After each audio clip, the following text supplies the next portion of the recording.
तर आपण महाराष्ट्राचं फेमस पिठल्याची रेसिपी बघत आहोत। यामध्ये मी 5 ते 6 लसणाच्या पाकळ्या, 5 ते 6 मिरच्यांचे खुडे, जिरे, हळद मिक्स करून ही फोडणी तयार झालेली आहे माझी। हे डब्यात बेसन पीठ घेतलेलं आहे मी,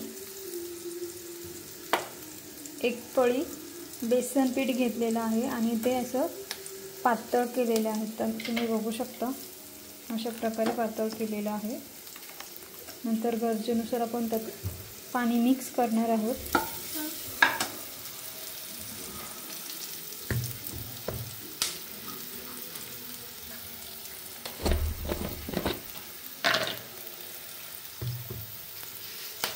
तर मी चवीनुसार मी त्याच्यामध्ये मिक्स करत आहे। पिठामध्ये लसूण आणि मिरची चांगल्या प्रकारे फ्राय झालेली आहे।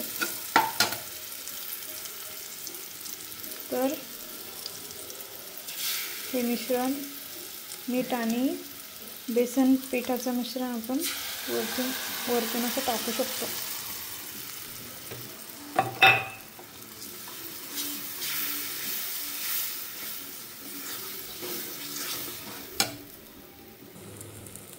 आणखी अर्धा ग्लास पाण्यामध्ये मिक्स केलेलं असून गॅस कमी आचेवरती करून हे पिठलं आपण हटवून घेऊया। याला पातळ पिठलं असंही म्हणतात।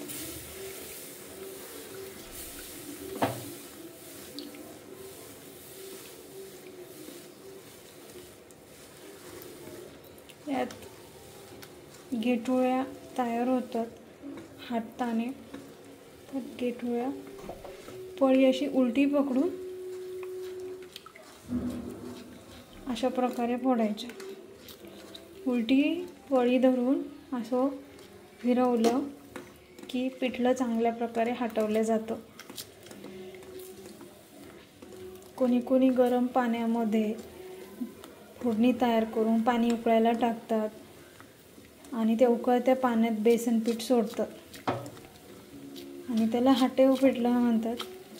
तसंही तयार करतं, परंतु कोरडं पिठलं हे जास्त आपण भूक लागली असली तर पोळीसोबत पाहिजे तेवढं खात नाही। त्यासाठी एक उत्तम न्याहारी किंवा उत्तम लंचसाठी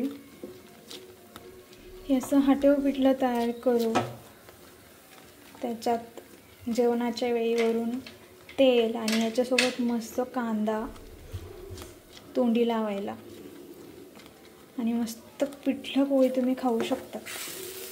अस्सल चविष्ट पिठलं आपलं तयार होत आहे। हे बघा, हे अशा प्रकारे घट्ट आहे। मला थोडंसं आणखी घट्ट पाहिजे, त्याच्यामुळे मी आणखी यात पाणी मिक्स करत आहे। पातळ पाहिजे मला आणखी, त्याच्यामुळे मी आणखी अर्धा ग्लास पाणी मिक्स केलं। साधारण असे या आकाराचे पळीभर आपण बेसन पीठ घेतलं तर 2 ग्लास पाणी पुरेसं होऊन जातं त्याला। पण मला थोडंसं जास्त पातळ पाहिजे, त्यासाठी मी थोडं जास्त पाणी टाकलं। पण खायला जी चव आहे ना याची, तर ती हॉटेलमधल्या कोणत्याही भाजीला मागे पडेल। नॅचरल जेवण आणि उत्तम चव। यात आपण नंतर कोथिंबीरही वरतून टाकणार आहोत। हे बघा, अशा प्रकारे हटवलं तर ते उत्तम प्रकारे हटवलं जातं। गॅस कमी करूया.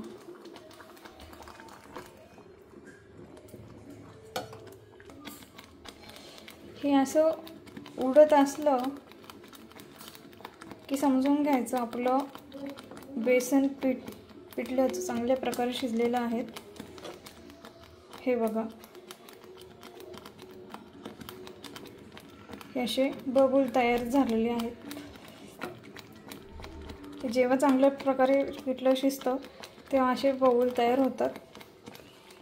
आपण छानपैकी कोथिंबीर याच्यावरती टाकूयात.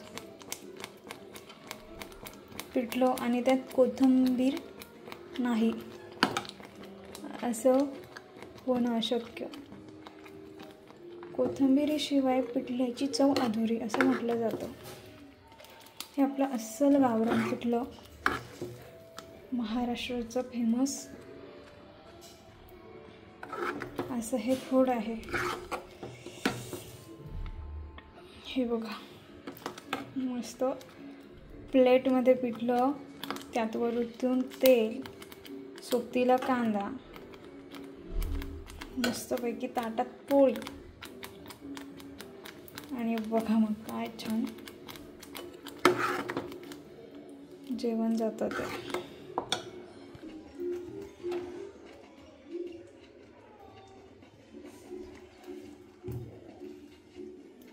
एकच नंबर.